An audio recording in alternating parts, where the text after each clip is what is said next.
এখন মরার পর থেকে ওরে প্রচুর মিস করি।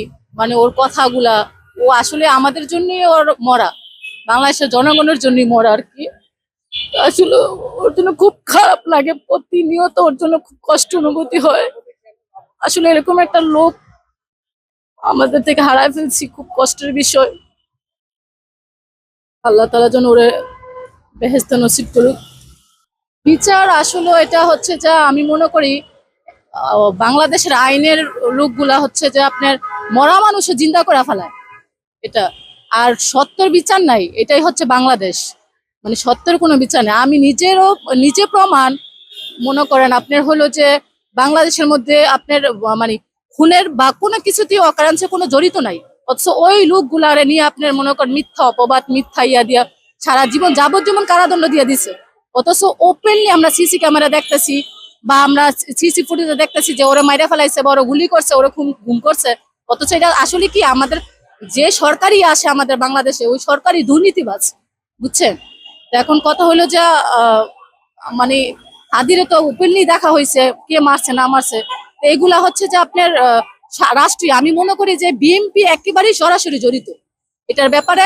বিএনপি একেবারেই সরাসরি জড়িত। বিএনপি যদি জড়িত না হয়ে থাকে তাহলে এখন পর্যন্ত কি লেগা সবকিছু জানার পরও, দেখার পরও খুনি কিভাবে পালায় যায়? তারপর খুনি তো, সে তো খুনি না, সে তো মনে করেন টাকার দায়ে সে আপনার টাকা টাকা পাইছে বিদায় গুলি করছে, কিন্তু ওর পিছনে বড় যারা মনে করেন মাস্টার মাইন্ড, ওরা তো বাংলাদেশি আছে। মাস্টার মাইন্ড ওরা বাংলাদেশি আছে। তো মির্জা আব্বাস তো ওরা প্রশ্নমুখী করছে কেন সে ঢাকা আটে নির্বাচনে দাঁড়াইছে, ও তো অন্য জায়গায় দাঁড়াইতে পারতো।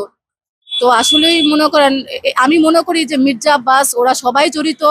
ওরা চাইছে, কারণ এরকম একটা অনেস্ট লোক যদি বাংলাদেশে জন্ম হয়, দেখা গেছে চোরেরা, বাংলাদেশের চোরেরা, ছেসররা এগুলা মনে করেন খাইতে পারবো না। ওরা তার কোনো কাজ করে না, কোনো কর্ম করে না, ওরা তো জনগণের টাকা মারাই খায়, দুজনে চান্দাবাজি করে খায়, রিস্কলার টাকা মারা খায়। ওরা হচ্ছে ফকিনির বাচ্চারা। ওরাও মনে করেন এই কারণেই হাদিরে মারা হয়েছে। ওরা ওদের মতো আর কি দেশ চালাইবো এই কারণে। কিন্তু আল্লাহ তো আছে, আমাদের তো আল্লাহ আছে। যাক, ওটা বাকিটা আল্লাহর কাছে বিচার দিয়ে রাখি সবাই। মনে করেন আল্লাহ যদি ওদের বিচার করে, অথবা এই 2 দিনের দুনিয়াতে রংবাজি করে যাক, সমস্যা নাই, কিন্তু আল্লাহ তো দেখতেছে, ওদের আল্লাহই বিচার করবে।